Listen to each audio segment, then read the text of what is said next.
Allahu Akbar, Allah. Pokok atau landasan yang menyebabkan perbedaan pendapat itu terjadi, yaitu bagaimana pendapat Allah tentang perbedaan pendapat ini. Kita sudah sama maklum sebagaimana yang sudah diterangkan bahwa manusia adalah memiliki potensi, memiliki karakter atau fitrah. Fitrahnya adalah untuk berbeda.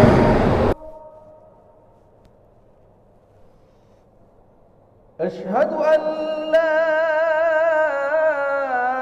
ilaha illallah.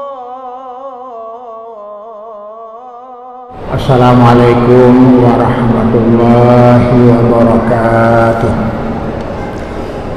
Alhamdulillahilladzi faddala alaina bi ni'matil Islam wal iman. Asyhadu an la ilaha illallah wa asyhadu anna Muhammadar Rasulullah. Asyhadu anna Muhammadan abduhu wa rasuluhu kiram. Allahumma shalli wa sallim ala sayyidina Muhammadin wa ala alihi wa sahbihi wa akhiril insan.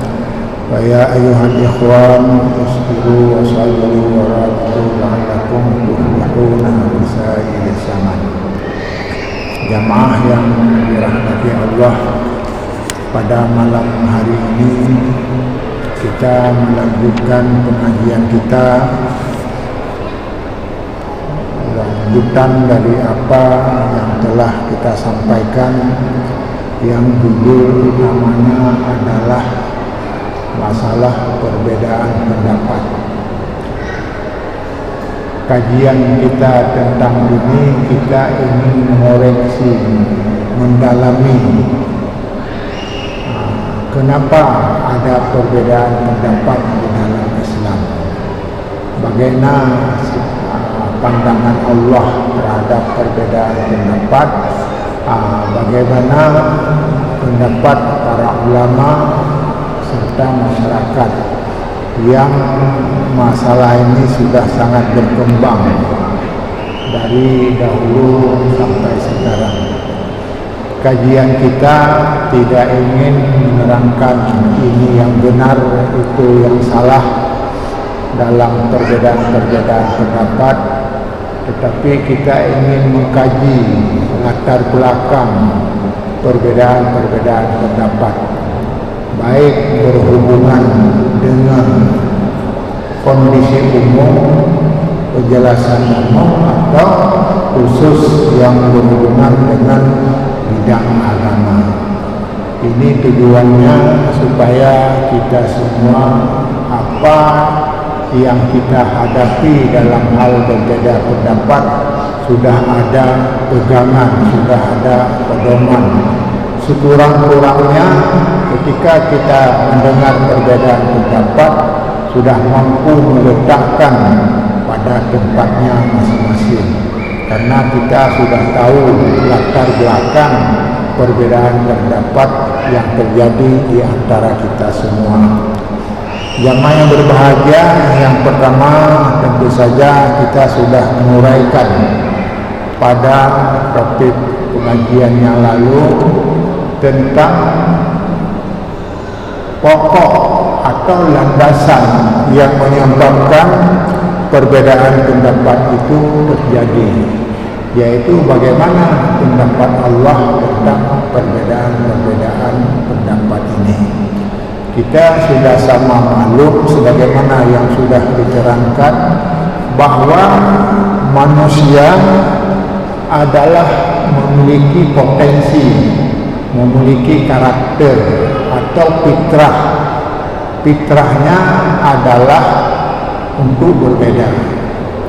Bahkan ketika diturunkan ke bumi, Nabi Adam sendiri dinyatakan oleh Allah turunlah ke bumi, karena ba'dukum ala ba'din aduwwun wa mustaqarrun laha. Karena kamu di dunia ini akan terjadi terjadi permusuhan.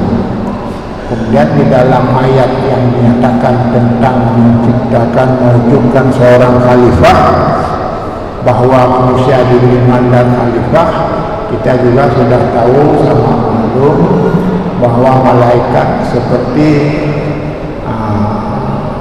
menyatakan kurang layak.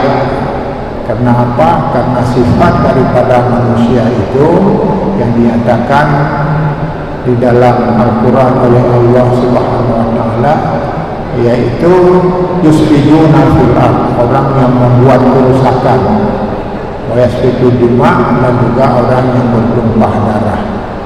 Karena Allah telah menyatakan seperti itu, dan malaikat tentu sudah ada, bahkan ada pendapat kenapa bertumpah darah ini, seolah-olah sebelum dilahirkan Nabi Adam, diwujudkan Nabi Adam, sudah ada masa-masa yang masanya diserahkan kepada manusia yang justru melahirkan perbedaan, melahirkan bertumpah darah. Sebenarnya tidak ada alasan. Yang jelas Allah sendiri telah memastikan potensi manusia adalah sumber pertentangan. Potensi manusia adalah sumber permusuhan. Maka kalau sekarang kita melihat manusia di mana-mana adalah seperti tidak bisa menyelesaikan, tidak bisa menghindari dari perbedaan-perbedaan pendapat. Baik perbedaan pendapat itu yang berhubungan dengan karakternya sendiri, atau perbedaan pendapat karena berhubungan dengan kepentingan duniawi yang selalu berhadapan oleh manusia itu sendiri.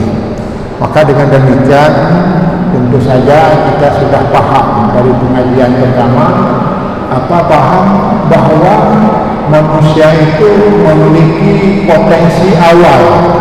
Apa potensi awal? Adalah bermusuhan.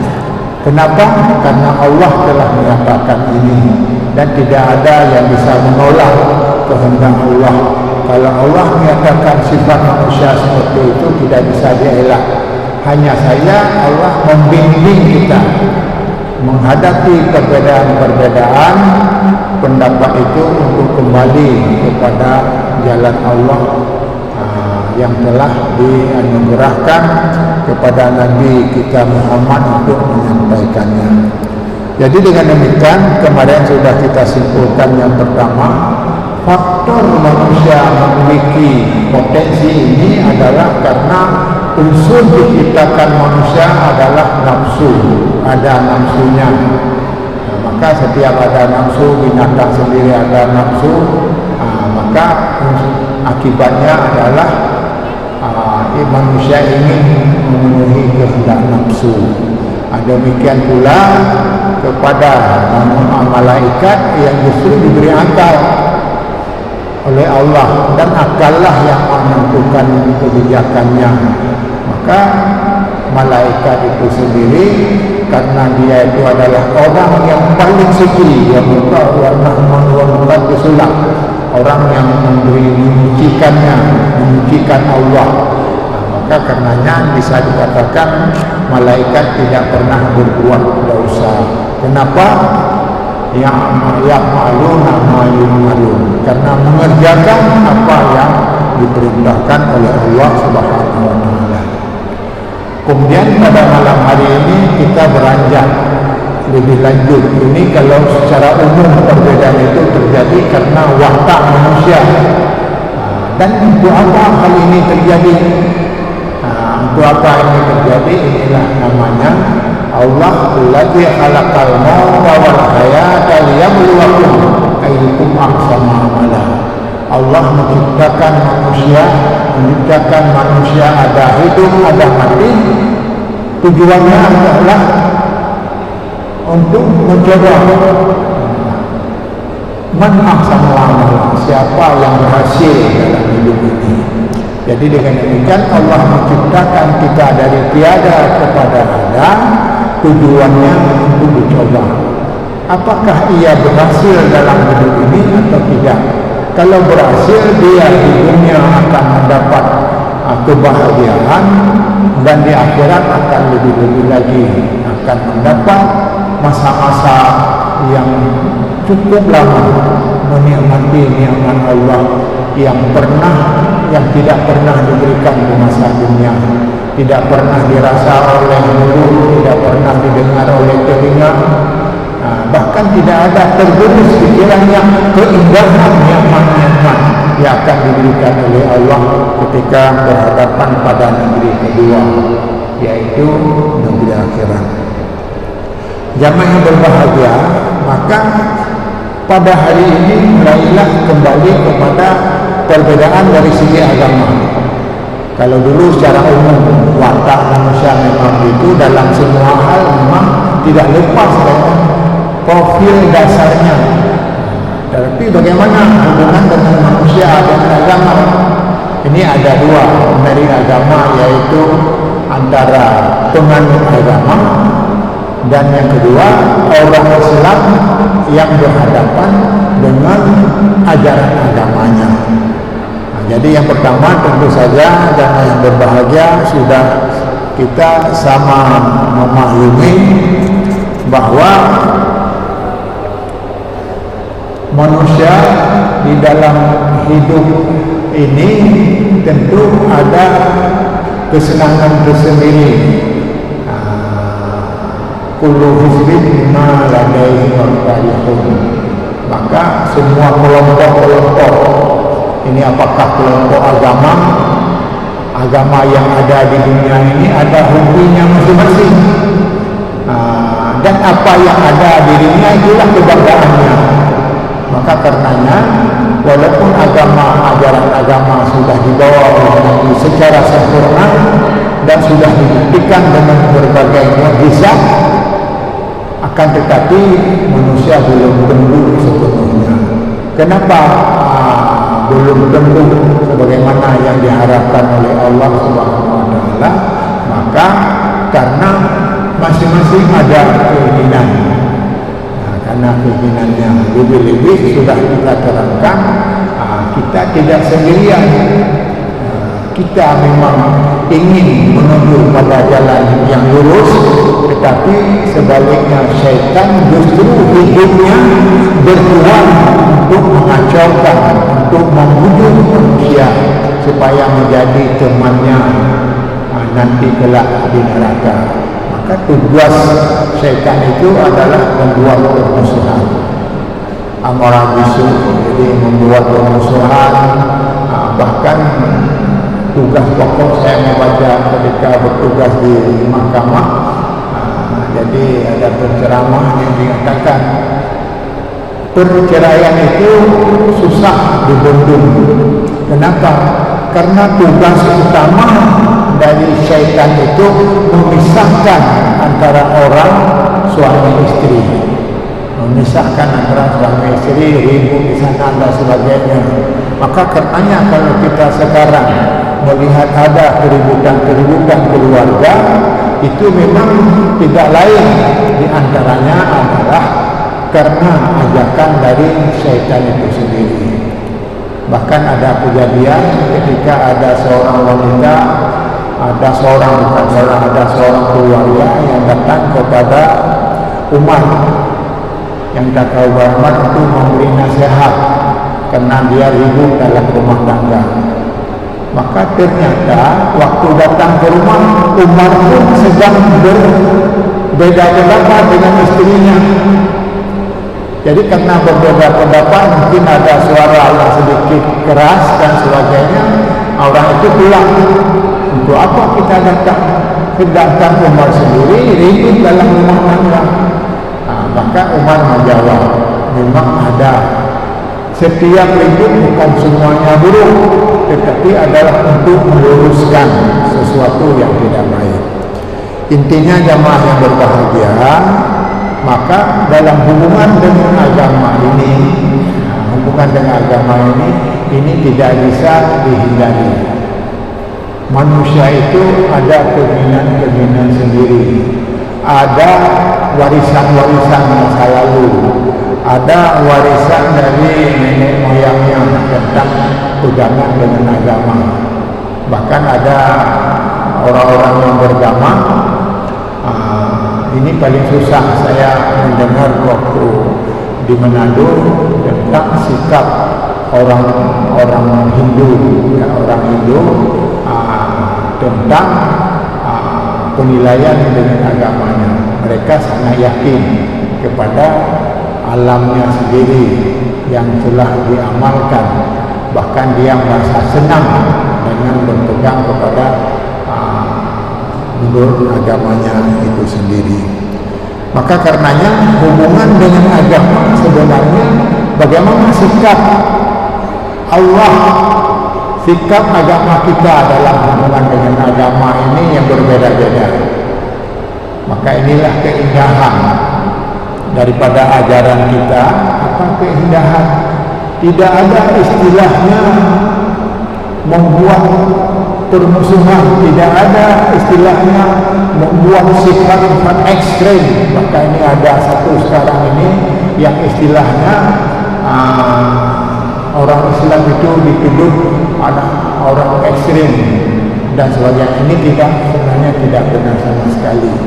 Sejak Rasulullah membawa macam-macam tindakan, bahkan bisa mengalahkan musuh dalam sekejap, tapi Rasulullah tidak melakukannya. Tidak melakukannya adalah bahkan beliau menjawab, ini dia menentang saya, melempar batu dan sebagainya karena dia tidak tahu.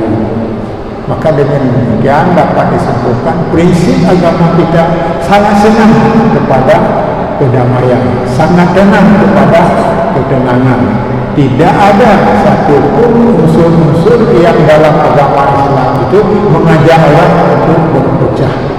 Maka digaris bawahilah dalam firman Allah, lakum dinukum waliyadin.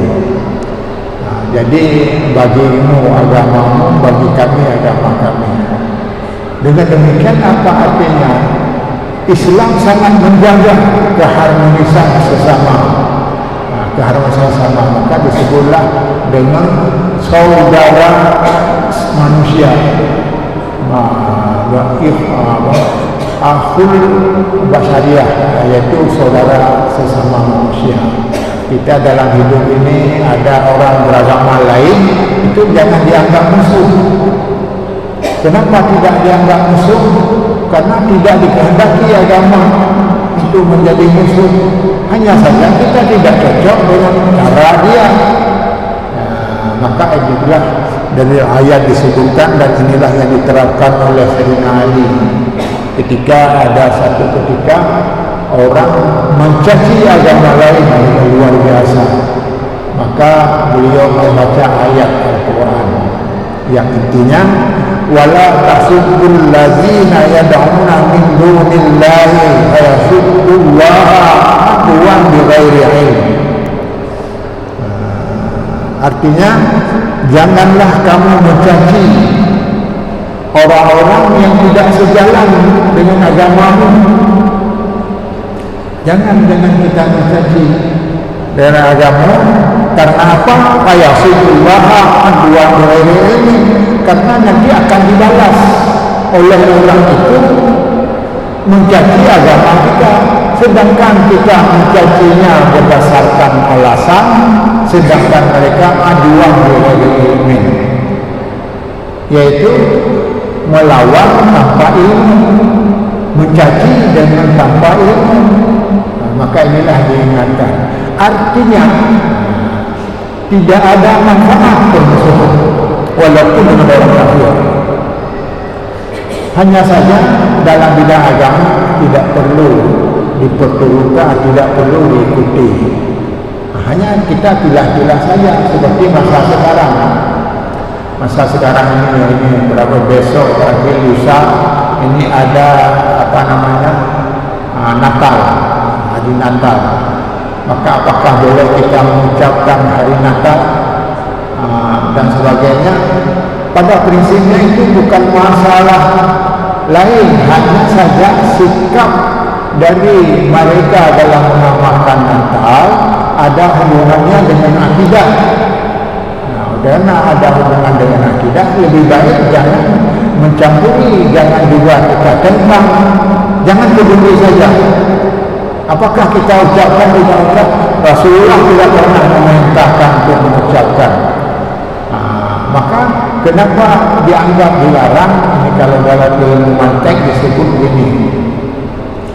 Sesuatu walaupun dia tidak jelas, tetapi ada indikasi, itu mempengaruhi nilai agama, mempengaruhi nilai agama kita. Kenapa mempengaruhi? Karena dengan menyatakan selamat Natal, seolah-olah kita membenarkan apa yang dilakukan oleh mereka. Maka disebutkan secara terkandung di dalam praktek-praktek itu ada yang merugikan, yang dilarang oleh agama. Maka di dalam ilmu mantek disebut wajusuhu tazamuna wa malazim bahwa al-izam wa al-ja'am kusin. Artinya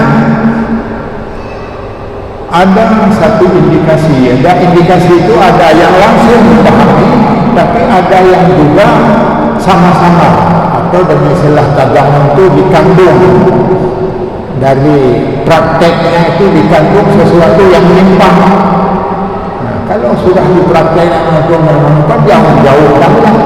Jadi dengan demikian kita tidak perlu mencaci orang membuat Natal, tetapi kita tidak ikut serta dalam bahagian itu sendiri. Jadi biarlah mereka menurut agama mereka, lakum dinukum waliyadin. Jadi dengan demikian harus. Kalau kita ada satu indikasi juga mencaci itu apa dan ini, apalagi menerapkan alasan-alasan yang menyinggung orang, itu tidak ada berfaedah sama sekali, dan agama pun tidak memerintahkan seperti itu. Jadi ini adalah hubungan dengan agama masing-masing. Jadi dengan demikian bagaimana kita hidup untuk tidak berpecah? Pertama, dengan orang-orang yang bukan Islam. Orang yang bukan Islam itu adalah kawan hidup kita. Karena ada orang juga, orang Aceh, ini saya pengalaman, orang Aceh kalau yang bukan seagamanya, bagaimana cara membencinya. Bahkan kalau perlu kita bisa menipunya. Dulu saya pernah berdagang sebelum jadi pegawai. Jadi karena membangun koperasi, sekarang masih hidup koperasinya. Jadi saya membeli cengkeh. Jadi kawan saya di Cina, umumnya Cina yang membeli cengkeh di sini. Walaupun ada gudang garam dan sebagainya, orang Aceh, tetapi seperti yang memberi modalnya adalah orang-orang Cina. Ternyata dia silap menghitungnya, administrasinya tidak benar. Akhirnya dia hilang uangnya. Kalau dulu mungkin sekitar puluhan juta, sekarang mungkin sudah lebih banyak nilainya, tapi bukan soal nilai. Maka ada kawan-kawan saya sebahagian aku pula dia pulang ke Cina. Kan hilang itu aku rezeki kiranya. Rezeki kiranya sampai saja dulu. Pajan si mata cok ke Cina hidup. Lepas kemenang ajaran Islam. Ajaran Islam anjir benar. Jadi hukum dagang. Maka kebetulan tinggal nanti si api ini di jalan perdagangan itu jalan di likut masjid. Jadi ukuran ini perlepen. Jadi ustaz ini karena orang itu ustaz, ini kita ustaz memberi pinjam pengnya. Padu punya sekiranya sekitar 60 juta. Pakai nak betul sampai 60 juta. Belum rubuh.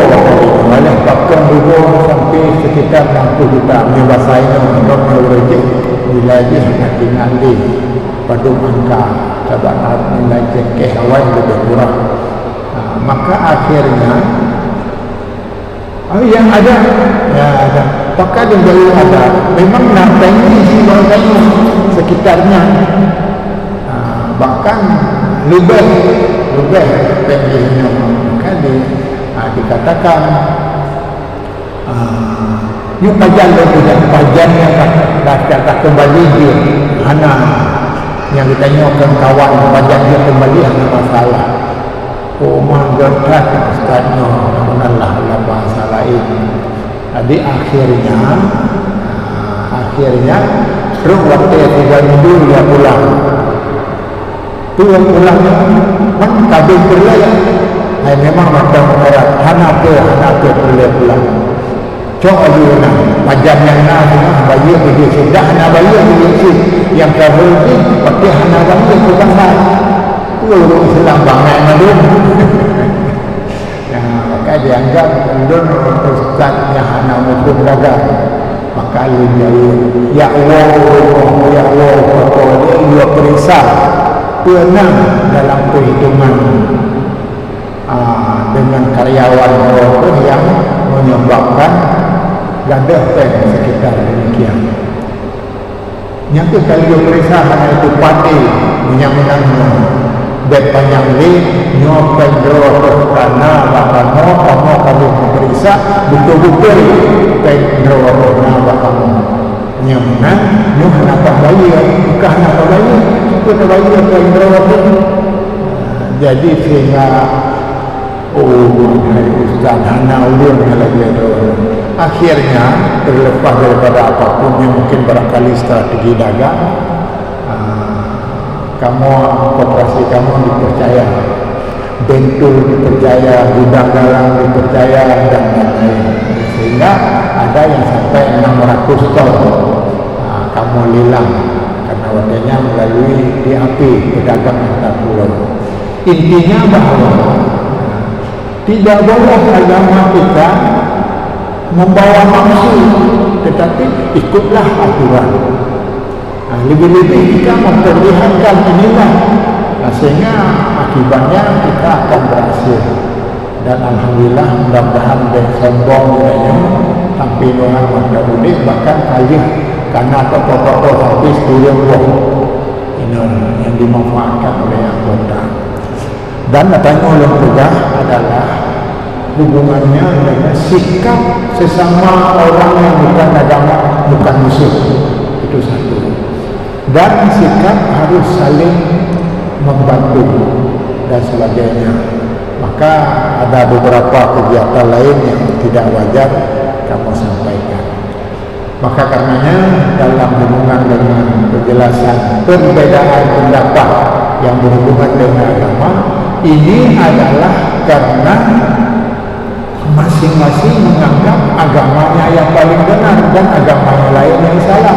Ia benar, tapi tidak perlu dicaci karena dilarang dalam agama mencaci. Itu satu jawaban. Kemudian bagaimana hubungannya dengan perbedaan pendapat dalam bidang lain? Nyokarang lain dalam judul pokok itu masalah ikhtilaf. Bahasa gampang, bahasa populer adalah masalah khilafiyah. Bahkan khilafiyah, bahkan hanya bisa bersatu, bahkan ulama satu dengan ulama lain berbeda-beda. Bahkan yang lebih bahaya yang antara satu dan lain adalah tidak sepakat, bahkan ada saling mencaci dan sebagainya, tidak senang dengan pendapat orang lain dan sebagainya. Bahkan tidak hilang atau dengan istilah lain akibatnya akan merembes dalam banyak kegiatan dan akhirnya sudah menjadi satu tradisi, satu fenomena yang berkembang terutama di Indonesia termasuk Aceh, yaitu suka berbeda pendapat. Maka ada baca itu sendiri hilang. Kadang-kadang ulama sendiri galak mencaci. Kiban tersebut ditanya sebagai ulama, tapi suka mencaci. YouTube di Indonesia atau YouTube Aceh suka mencaci dan sehingga menuduh ini sesat, yang lain macam-macam. Dah apa dia, karena kita tidak memihak. Jadi judul pengajian kita tidak membahas untuk memihak kepada sesuatu, tapi memihak kepada kebenaran, memihak kepada petunjuk Allah Subhanahu wa taala. Karena apa? Karena perbedaan pendapat sudah dinyatakan oleh Allah. Apa dinyatakan adalah sesuatu yang tidak bisa dielak. Walau syaa rabbuka la ja'ala an-nasa ummatan wahidah wa la yazaluna mukhtalifin illa man rahim. Yang artinya, andai kata Allah menghendaki manusia ini satu, hanya pendapat yang berbeda-beda, menyembah sembahyang, hukum sembahyang, sebelah. Urang jadi hari kubur menang, urang masih semua kelompok, tidak ada istilah kelompok. Andai kata Allah menghendaki bisa. Tapi kenapa? Maka Allah menyatakan wala yasaluna mukhtalifin. Tetapi kenyataannya selalu ada perbedaan-perbedaan. Maka dengan demikian seolah-olah Allah telah memberi izin untuk berbeda. Atau dengan istilah lain, perbedaan itu adalah kehendak Allah. Maka dengan demikian perbedaan-perbedaan yang ada itu adalah satu yang datang dari Allah. Kenapa datang dari Allah? Karena membenarkan. Maka inilah di dalam ayat Al-Quran telah disebutkan, kesimpulannya saja bahwa ada hukum Allah yang memang pasti, tidak ada yang berbeda-beda, tapi ada juga yang diberi kesempatan untuk berbeda. Ini yang penting. Jadi diberi kesempatan untuk berbeda. Kenapa diberi kesempatan berbeda? Karena mutasyabihat. Yang mahkamah itu pasti KPI, tapi ada juga yang mutasyabihat. Arahnya belum jelas. Bisa menerima penafsiran para ulama. Maka timbullah mazhab-mazhab. Timbul mazhab bukan diadakan oleh ulama dalam arti kata menyimpang dengan agama, tetapi para ulama itu mengkaji berdasarkan nas-nas. Maka 4 orang ulama mazhab itu adalah berbeda pendapat. Bahkan yang menarik apa? Yang berbeda pendapat adalah awalnya guru, tapi guru dengan murid akhirnya berbeda. Ini yang dipelajari pada guru ketika dia mengajar, dia memberi fatwa, memberi pendapat berbeda dengan gurunya. Dan guru ini juga demikian, itu kejadiannya misalnya seperti mazhab Maliki, guru daripada Syafi'i. Maka ada beberapa hal yang berbeda. Nanti akan kita uraikan hal-hal yang berhubungan dengan berbeda dalam hurufiyah, berbeda dalam sesuatu huruf. Maka dalam hal ini pada malam ini perlu disimpulkan, perbedaan pendapat dalam bidang hukum bukan masalah pokok. Maka disebutlah dalam masalah pokok, dalam masalah qat'i. Jadi qat'i yaitu yang tidak ada penafsiran. Mana penafsiran lain yang kenyang penafsiran ini. Ini akan pegang sembahyang wajib, mana yang pegang sembahyang sunat. Nah, yang itu adalah sudah sesuatu yang sudah pasti. Tapi ada yang belum pasti. Karena belum pasti ulama memberi pendapat. Maka indahnya para ulama masa lalu seperti Imam Mazhab, mereka walaupun berbeda tidak pernah bermusuhan, tidak pernah saling mencaci, tidak pernah saling mengejek. Bahkan ada satu saya membaca dalam kitab Fiqhul Ikhtilaf. Jadi Fiqhul Ikhtilaf itu yang menerangkan tentang hukum-hukum yang berbeda pendapat. Maka yang jadi masalah adalah murid mereka itu sendiri. Mungkin kalau kita membaca sekarang baik di Indonesia di dunia, yang menjadi masalah adalah muridnya. Muridnya kadang-kadang belum matang mengambil kesimpulan hukum, sudah mengeluarkan pendapat, dan pendapat yang dikeluarkan adalah tidak cocok dengan pendapat yang lain. Ketika tidak cocok, maka dianggap bermusuhan, bahkan saling mencaci dan sebagainya. Maka inilah sebenarnya nanti kita akan menguraikan lebih lanjut kenapa perbedaan pendapat dan bagaimana solusinya. Ini solusi dengan demikian nantinya jamaah dan siapa saja akan tahu persis masalah-masalah agama, terutama yang menyangkut dengan masalah ikhtilaf. Jadi bukan masalah khilafiyah. Khilaf itu salah bahasanya, kalau kita disebut sekarang itu khilafiyah itu berlawanan. Ini kalau perbedaan pendapat bukan berlawanan. Kenapa bukan berlawanan? Masing-masing setuju dengan pendapat orang lain, tapi ada bidang-bidang tertentu yang memang dalam ijtihadnya sedikit berbeda. Inilah yang jamaah berbahagia untuk kita yakini agama ini adalah sangat sempurna. Agama ini telah meletakkan dasar-dasar hukum yang dibutuhkan oleh masyarakat. Kita sudah terangkan, dan banyak para sarjana di luar Islam yang mengagumi kepada hukum Islam yang telah dilahirkan oleh para ulama. Bahkan yang lebih menarik ketika kita membahas ini, ada masa lalu itu, ini saya membaca memang sampai Syafi'i itu dipukul karena berbeda pendapat. Siapa yang pukul? Oleh murid mazhab lain. Sementara Maliki dengan Syafi'i itu adalah murid dari guru, tidak pernah berbeda. Maka dengan demikian perbedaan pendapat yang terjadi pada masa sekarang karena pengetahuan masing-masing belum lengkap, belum sempurna, atau sekurang-kurangnya kalau sudah membahas banyak, mungkin orang sebahagia tidak memahami lebih jauh. Jadi dengan demikian timbullah, dan nanti akan dikaji contoh-contoh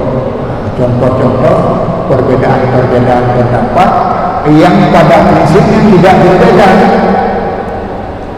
Tetapi kenapa juga terjadi perselisihan karena perbedaan ini?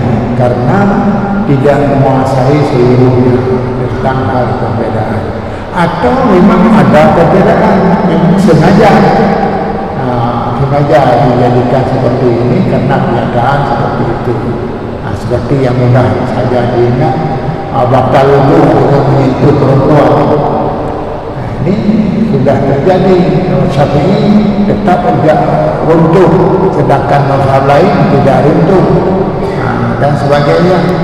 Maka alasan ini nanti akan kita pelajari penyebabnya kenapa. Dengan demikian bagi kita yang berpegang bahawa perbedaan runtuh itu kita pegang dengan runtuh itu, tidak ada masalah. Orang yang tidak mengamalkan dengan prinsip ini, seperti di Arab itu dianggap tidak ada masalah apa-apa, sebahagian dari mazhab yang ada. Jadi dengan demikian jamaah yang berbahagia, kajian kita untuk selanjutnya nantinya akan kita membahas latar belakang perbedaan pendapat dari segi agama, dari segi hukum. Jadi jangan, yang penting jangan diingat bahwa Islam itu berpecah. Ini ada orang yang menuduh Islam agama perpecahan karena ada mazhab ini, ada mazhab itu tandanya tidak mengetahui. Justru ada mazhab-mazhab yang berbeda itu adalah salah satu kelebihan dari ajaran Islam. Kenapa? Karena perbedaan pendapat itu adalah kenyataan di lapangan. Maka karenanya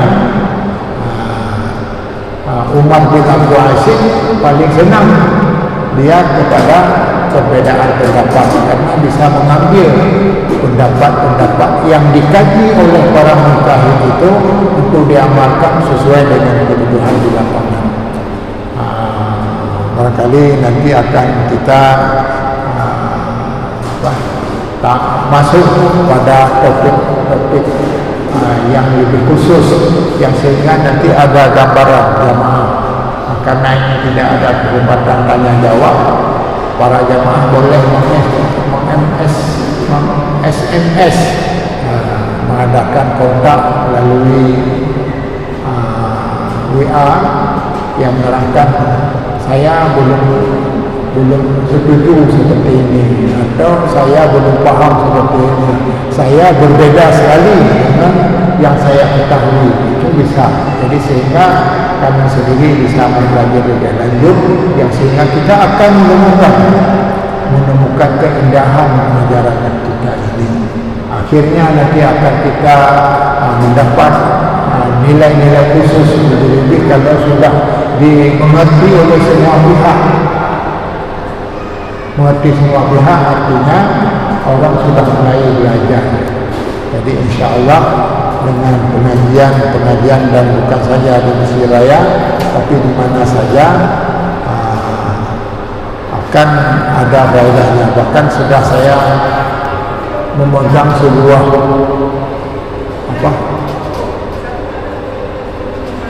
ada kitab yang khusus. Kitab ini menerangkan tentang perbedaan pendapat.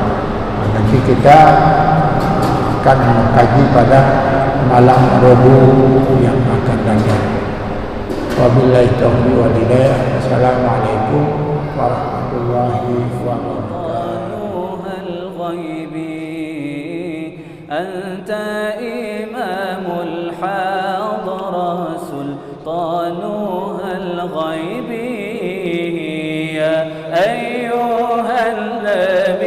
الله والكوكب الدري الله يا أيها النبي الله والكوكب الدري أنت إمام الحضرة سلطان الغيب أنت إمام الحضرة سلطان